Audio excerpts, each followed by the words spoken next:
sa barangay Dawis sa Digo City. Gipahigayon ang coastal clean up drive sa tuang mga nagkadayan sektor sa tuang Katilimban. Usanan ini ang atuang itong mga katropa sa 11 Opers CDC, 11 Opers RRIBN Rescom Philippine Army sa pagpanguna sa tuang CDC Director si Colonel Crisanto Calit. So padayon ang coastal clean up para mahinlo gyud ang ato ang mga baybayon. Tulo ka lugar ang paghigayon ini karong adlaw dire sa tuang gimutangan sa barangay Dawis sa Baybay o dito pod sa barangay Playa sa Baybay sa barangay Playa o dito pod sa may Sitio Badyang. Gipahigayon pod ang pagpanghinlo sa daplin sa tuang mga baybayon uban ang atuang kinibang mga grupo ang nakita natin kanina ang atuang Bureau of Jail Management and Penology naa sila, naapod ang atuang mga taga Bureau of Fire Protection, naapod ang atuang taga 39th Infantry Battalion sa Philippine Army, naapod ang atuang mga kinigitawag na itong grupo ni Sir Rolly Impas o siyempre pa ang katropa nato sa 11 Opers Community Defense Center, 11 Opers Ready Reserve Infantry Battalion, Reserve Philippine Army. So mao na ang salamat nato sa tuang mga katropa o sa tanan-tanan nga mga grupo nga mi suporta gyud sa pagpanghinlo sa tuang mga baybayon ining mga tropa. So, daghang salamat o kini ang inyong sulugon, inyong alagad sa 11 Opers RRIBN PFC, Dondon, Rodilla, Philippine Army. Una-una, Sir Colonel Crisanto Calit, nagpasalamat kami ay trupa sa Reserve Force din na insakpan ni Sir Crisanto Calit sa 11 Opers CDC, Digo City.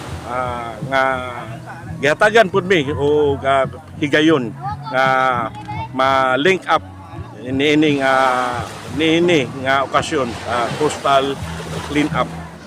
Anyway, nagapasalamat mi o dako sa tropa sa Reserve Force sa 11 Opers Community Defense Center or RCDG based on Digo City.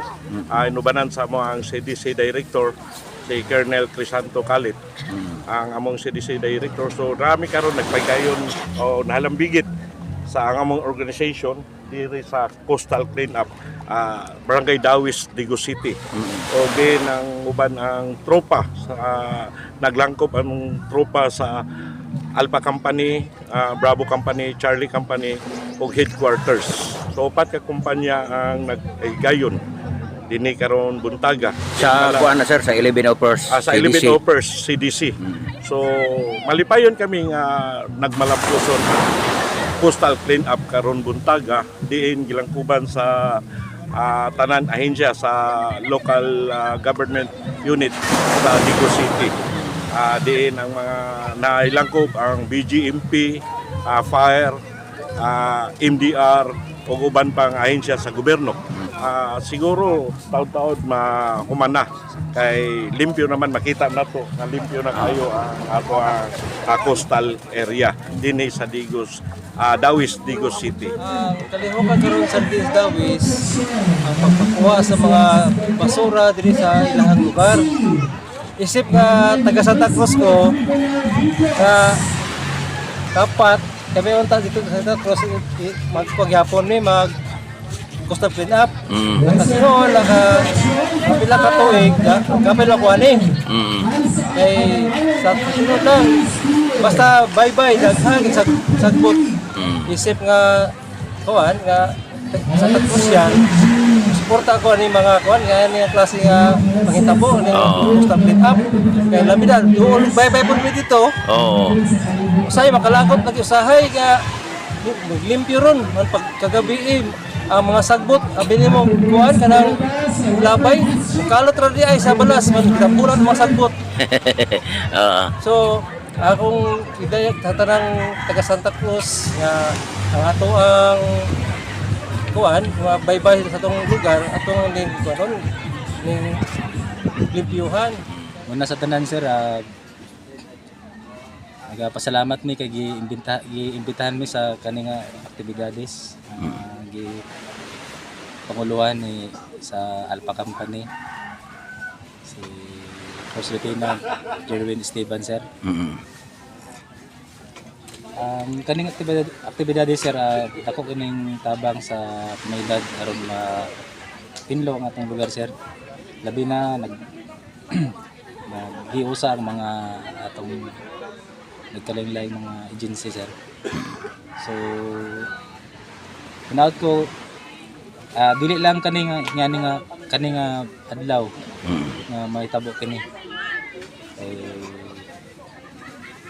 para ma-maintain na to atong lininis sa atong lugar sir. Sa pagkakaroon sir, katong mga available lang nga tropa ang gipadala diri sir kay dili naman tanan nga dili lang man kini mao among activity sa karong adlaw sir, daghan pa man so katong mga available nga tropa sa Alpha Company mao ang gipadala diri sir. So tulo ka area sir ang kuan karon gipigayon nga coastal clean up na diri sa Barangay Dawis, didto sa Barangay Aplaya o sa Badyang. Yes, sir. So nabatay mga personahe dito sir sa 39th IB sa Badyang o sa Aplaya. Nagyapon sir, Okay. nagyapon yung mga tropa dito nga gipadala. Inatumta no dili ta magsawa na magtabang ug magtinabangay sa kaning aktibidades kay ato man ni tanan ganbo man nato nga Dabaweños nga hinlo nga atong lugar. Ang tumuog tinguha na sir kini atong kadagatan sa Barangay Dawis, Digo City, may mahimo nga usa ka kabahin o usa ka limpyo nga dagat diri sa atong syudad nga ang mga tao dili na basta-basta maglabay kay nakita nila nga malimpyo para hapsay ug ang mga tao diri nga nagpuyo o nagsuroy-suroy dili na sila pataka og labay diri sa atong kadagatan. Para ang atong kadagatan diri limpyo daw sama sa uban nga manasod, daw sama sa Manilabi nga limpyo na kayo nga gimintinar. Kami ang grupo sa 11 Offers CDC, Ready Reserve Infantry Battalion. Ubay-ubay kami sir na kuyog karon mga kaubanan nako gikan sa Alpha, Bravo, Charlie o Headquarters. O gipanguluhan sa among CDC Director Colonel Crisanto Calit o sa among team leader nga si Sergeant Jubahe.